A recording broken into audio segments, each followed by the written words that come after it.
October 2003, in a secluded valley in Gyeonggi Province, a Galloper SUV is discovered.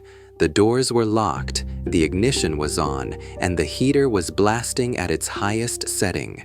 Inside, a 36-year-old wife sat, a cold corpse. At first, it seemed like a simple case of carbon monoxide poisoning. It was assumed the exhaust fumes from the diesel engine had become a poison in the enclosed space.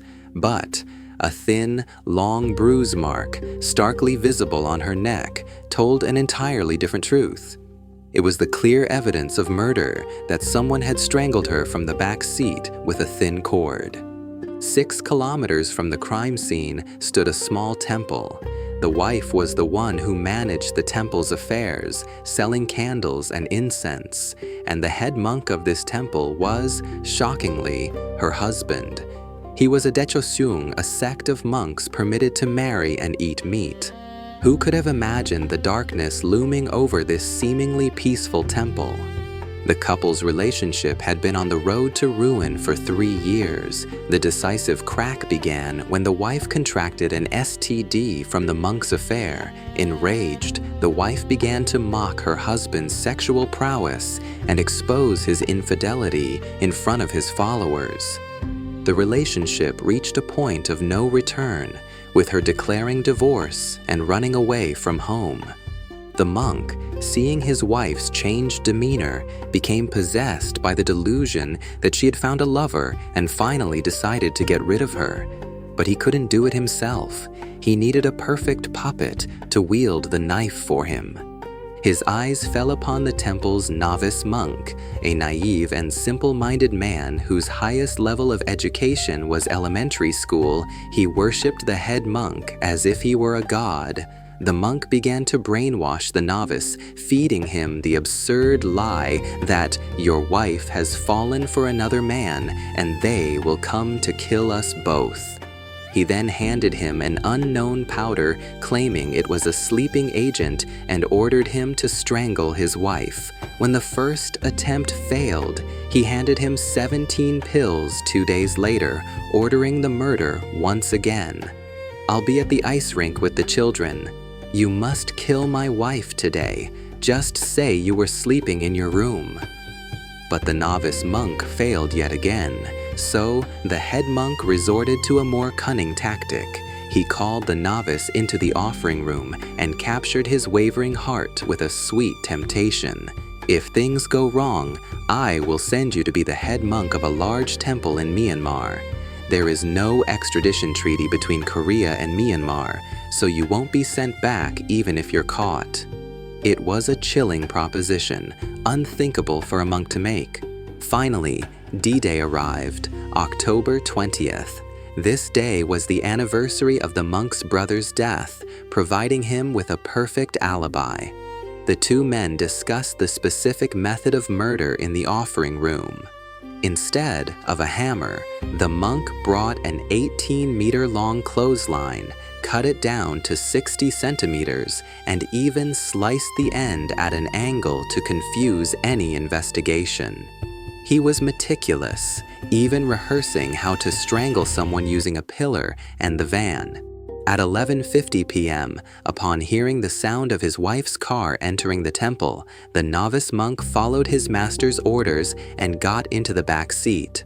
After driving to a deserted valley, he strangled her with the prepared clothesline. At 2 a.m., the novice moved the body to the driver's seat, turned the heater on full blast, took the wife's purse and cell phone, and returned to the temple through the valley. This was all part of the perfect, accidental death scenario orchestrated by the head monk. Pretending to be in the middle of a memorial service, the head monk slipped away to take the evidence from the novice and burned it all in a stove, showing his utter ruthlessness.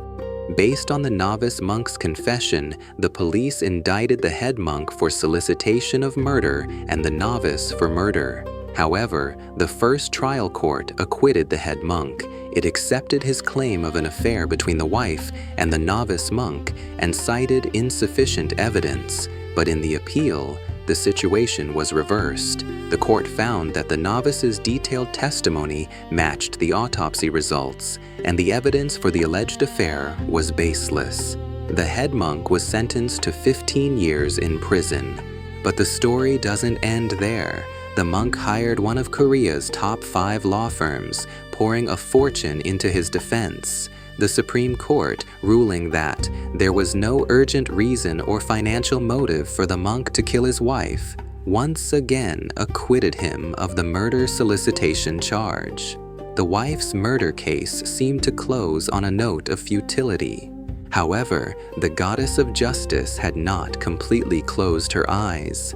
In January 2012, 7 years after the verdict, an insurance company employee reviewing old high-value policies discovered a shocking fact.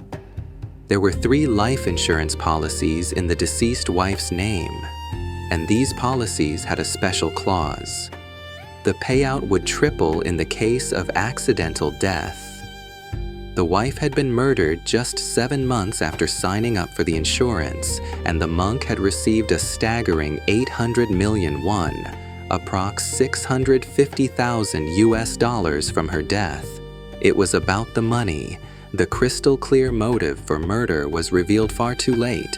It was a fatal consequence of the police's oversight at the time. Reopening the investigation, police frantically searched for a sample of the wife's handwriting and miraculously found her high school application form. While a handwriting match failed, they found a crucial clue. The contact number on the insurance application was not the wife's own, but that of a third party. Through the testimony of the wife's sister, they discovered this number belonged to the monk's mistress, a woman named A. She was eventually arrested and confessed to her involvement in the insurance fraud. The arrow now pointed squarely at the monk, but he had already left the country. After his acquittal, he used the 800 million won insurance money to pay his legal fees and moved to Cambodia in 2006 with his 2 children. The police could do nothing but issue an Interpol red notice and wait for his return. In the midst of this indefinite wait, the monk surprisingly returned to Korea just 4 months later. He had broken his leg working in the jungle, and the poor medical facilities there forced him to return home for treatment. He was completely unaware that an investigation related to him was underway. The moment he set foot on Korean soil, he was arrested. The monk denied the insurance fraud charges as well, trying to pin it as the sole act of his mistress. In the end, he was convicted of fraud, and his 7-year prison sentence was confirmed.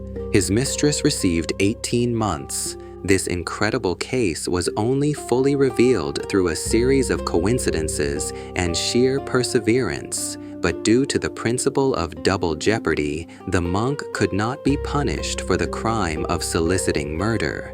An insurance worker's chance discovery, the sister's memory, and the incredible coincidence of the monk breaking his leg in the jungle.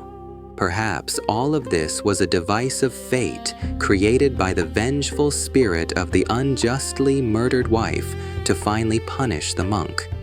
A shocking case that shows just how cruel and hideous the shadow of human greed can be.